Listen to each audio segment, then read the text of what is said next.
My name is Sarvani Desabhotla, and I am a self-certified nerd.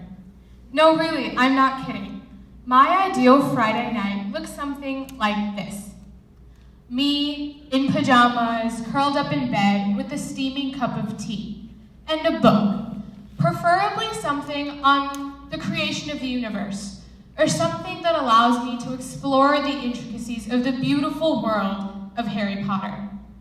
But that's enough about me.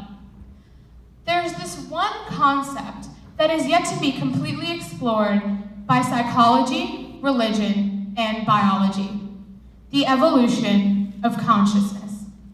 We all kind of know what consciousness means, right? I mean, we don't really have an all-encompassing definition, but we do know that we are conscious beings.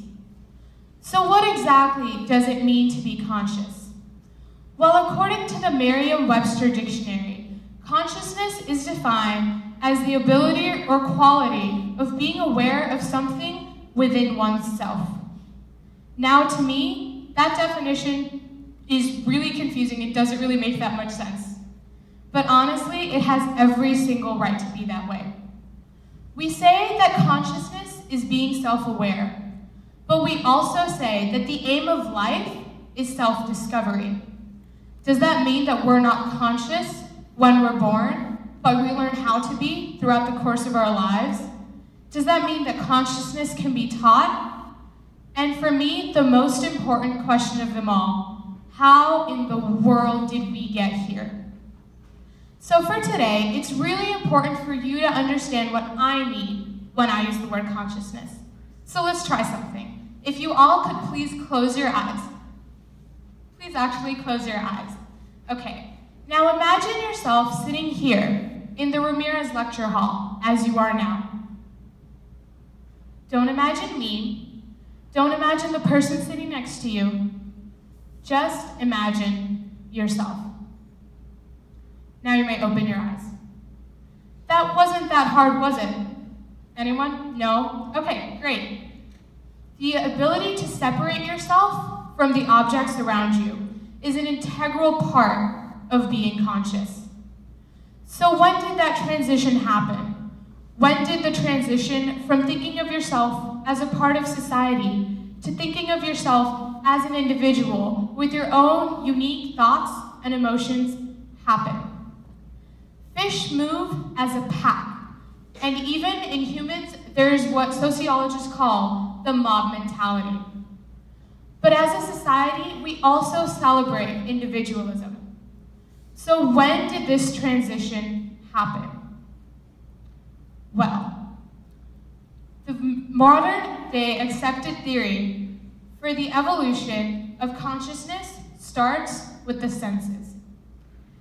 As eyes began to evolve to see much more of the world, much more stimuli began to enter the primal nervous system. Now, the nervous system had to figure out a way to prioritize what stimuli needed to be reacted upon first. For example, there had to be a process to figure out what was more important: the pretty coral that you see to your right, or the predator that you can see out of the corner of your eye.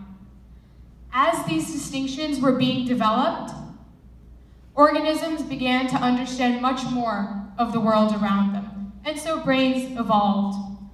Organisms began to be able to judge distance, discern color, and even slowly learn to understand and recognize patterns. Now, as these basic functions of the brain were developing, another aspect of the brain was slowly coming to life: the social aspect. The wonderful questions that may haunt some of us for our whole lives were slowly pondered. Questions like, who am I? Who is that? And are we different? Became the great conflicts of the time. And eventually, organisms became aware of themselves. What exactly does that mean, you ask? Well, fortunately for us, Professor Graziano of Princeton University has come up with a simple yet profound theory explaining this very concept. He calls it the attention schema theory. His theory basically explains that brains do what they do best. They create models of the world around you. They create models of every single object that you see. Whether you realize it or not, your brain has already created models so that you know exactly where you are in reference to everyone else in this room, including me. These models are comprised of three different things: an agent, a brain, and a being that's focusing its processing power on an object. So let's start with an example. I'll be referring to this example throughout my talk.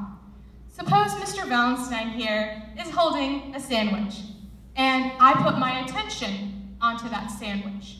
So I look at the sandwich. What my brain then does is it creates a model. This model has information about me, the person, the agent, who I am, where I am standing on this red rug, and what time of day it is, so exactly 5:15. It also has information about the sandwich, the hypothetical sandwich.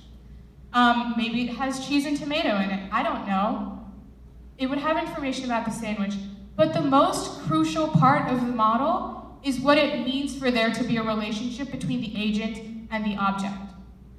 So if I see the sandwich and I can't focus on anything else but that sandwich, that means that I'm a very hungry person and I really need to go get myself some food. So that is the attention schema theory. So let's just summarize for a second how, based in the scientific world, the evolution of consciousness happened. Eyes began to develop, so more stimuli. The nervous system had to have ways to prioritize. Then the brain began to be able to create models of the world. We asked crazy questions that still aren't answered today, and here we are. The next theory I would like to talk about is one that holds absolutely no scientific merit, but one that's extremely interesting all the same.